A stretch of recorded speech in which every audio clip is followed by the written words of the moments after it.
All I have in this world is my balls and my word, and I don't break them for no one. Do you understand? Rightio legends, Chaos Chronicles. All right, so we're back, and this is going to be episode 2 to 3 of the craziest things I've seen whilst I was in prison. But before we get started, I just want to take this time to say that still up to 60% of the people that are watching my channel are not subscribed. So please, if you guys are enjoying my content and you really like it, jump up there and shoot me a subscription. That'd be really, really appreciated. And yeah, it just helps my channel grow and get pushed out there to more and more people, and so more can hear my about my life stories and stuff like that. So yeah, really appreciate it to all you that are subscribed, and yeah, let's get into it. So I guess, there's so many crazy things I seen whilst I was in prison, and yeah, I mean, I could make so many of these videos, so this might be a big series. We'll see what happens. But yeah, I guess we'll start off by saying I'll tell the story about. I don't want to say what prison I was in, just because I don't want to implicate anyone. But yeah, even though they actually were caught for this, and all three of them spent a fair amount of time in the slot for it. But yeah, still. So I won't say what prison it was at, but and I won't say obviously who it was, but three family members, and yeah, we were at this jail, and so this guy had rocked up, and yeah, these three people were close associates of mine in prison, and so yeah, they had told me that this guy that just got to our unit actually touched up one of their family members when they were kids, mind you, and yeah, so he'd just come into the unit, and so like, it was known. Usually, sometimes when something big's going to happen in the unit, especially if you're mates with the people that are going to do something that's going to be big, they'll let you know so you can get all your stuff to, get ready to get locked down. Because usually, if someone gets taken out, you're going to get locked down.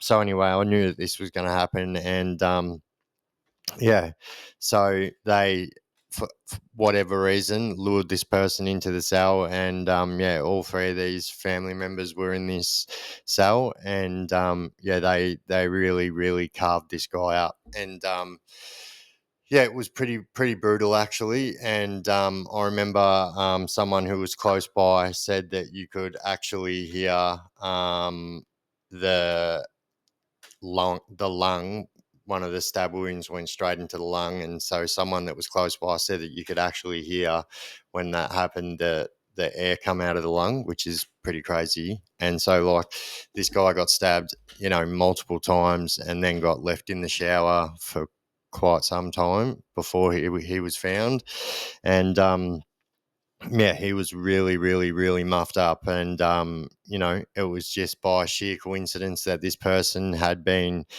put into this unit, and this is why it's so crazy, and why, prison is such a small world, and like these things do happen. Like, this would have been the last thing on this guy's mind, probably, rocking into a unit and thinking that some of his victims' family members, who were actually quite crazy, to be honest, were going to be in there.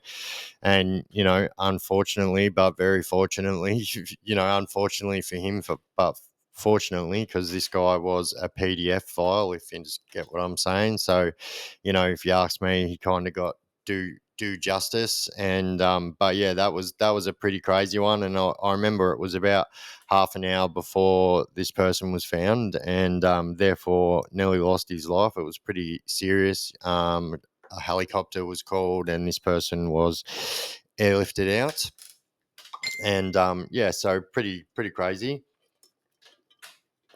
So that's my number one. I'm going to turn this down. I thought I did before, but I obviously didn't.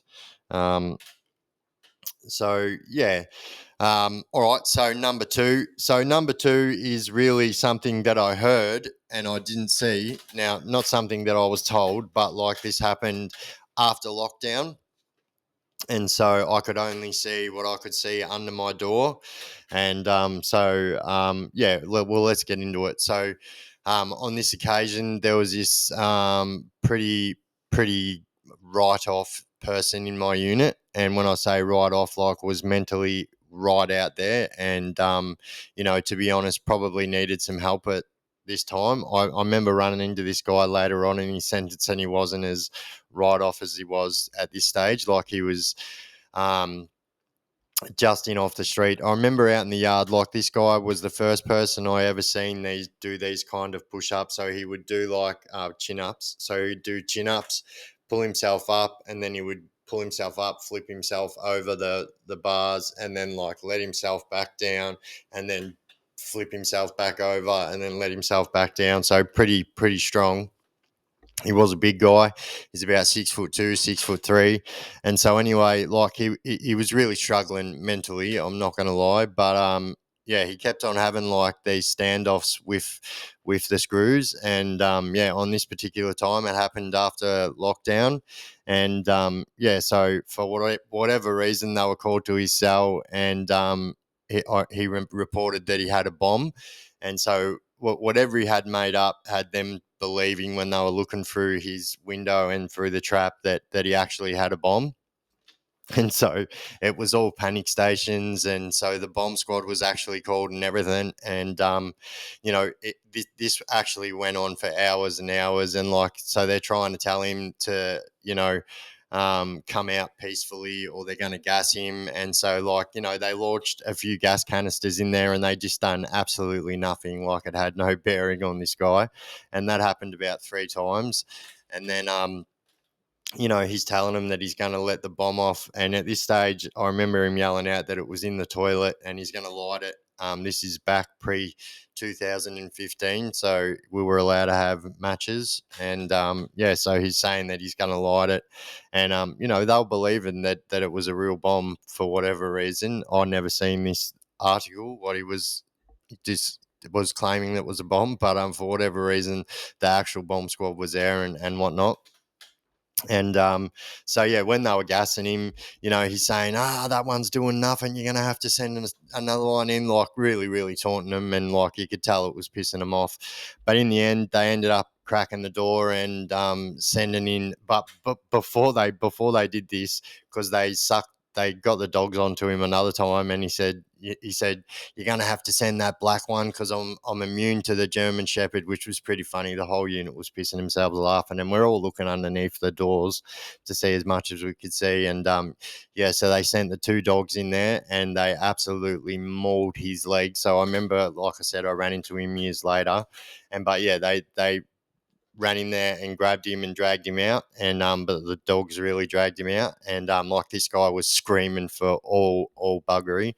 And yeah, I remember I ran into him years later. He was a lot more mentally all there, and was like, I think he was just fresh off the streets and was like, maybe using a bit of the product, if you know what I mean, was using the glass Barbie a bit. And yeah, like, but anyway, I ran into him years later. He was still in on the same sentence, and yeah, he had this massive scar on his leg. And like, so he actually told me, he was the first person who told me that the attack dogs have like um, um, titanium teeth. So when he told me, I thought this was just a cook story, right? But I actually looked it up, and if you look it up, you will see that it's very, very common for like guard dogs and stuff like that, like attack dogs in prisons and cop dogs and stuff. They get titanium teeth implanted. So like, I think that's absolutely brutal. But yeah, like, the scar on his leg was absolutely brutal. And yeah, so that was number 2. And number 3 was a bit of a funny one. So this happened when I was at MRC, and this was the first and I believe the only time I've ever seen this happen. But I remember I was in A yard at the time, and yeah, I was going through movement control to either go to, I can't remember, it was like the canteen or medical or something like that. And so, like, there was a few people at the gate as well. And then, if you've been to MRC, and so there was also like people at the B yard gate trying to come through, and people at the C yard gate trying to come through as well.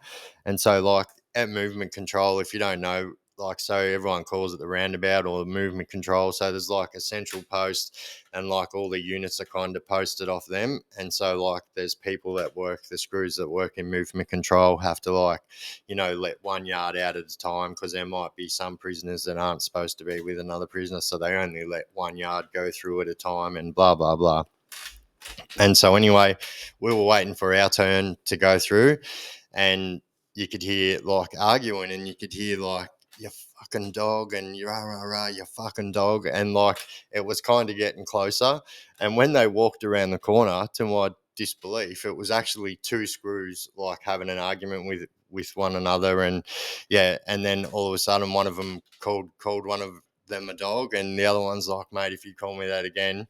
And we're sitting there looking at each other like, is this actually going to happen? Are these screws going to punch on? And then next thing you know, one of the screws called him a dog again, and then it was just on. They were just smashing on, and it was the funniest thing, whatever. Like, because it was like, if movement control is like full of screws. There's like security up at the top. They do like all their looking out or whatever. But it was pretty funny. So it actually went on for about 10 seconds before it got broken up. And still to this day, like it was just like all of us standing there going like piercing ourselves laughing, going, press the buzzer.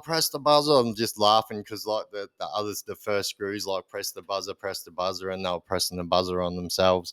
And yeah, so I just remember that was a pretty funny one as well. So I thought I'd added that in there. And yeah, so there you go. There's the three, and yeah, I think the last one's pretty funny. But yeah, I've never seen that again. Like I've seen screws have some pretty big arguments, but never start to throw hands. Absolutely hilarious. And yeah, so I guess we'll leave it there. And yeah, so yeah, don't do drugs and crime, guys, and you won't end up in jail, and you won't have to deal with any of this bullshit. Like, even though most of these were funny, but like, that guy got taken out, that's pretty full on shit. And, that's the kind of shit that happens in jail. And I usually say this: don't do drugs and crime, and you won't end up in prison.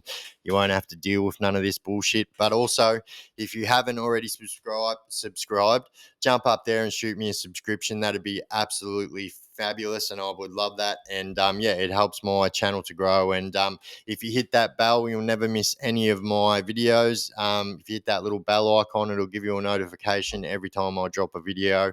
But yeah, thank you for tuning in, guys. I've been the Chaos Chronicles. We out.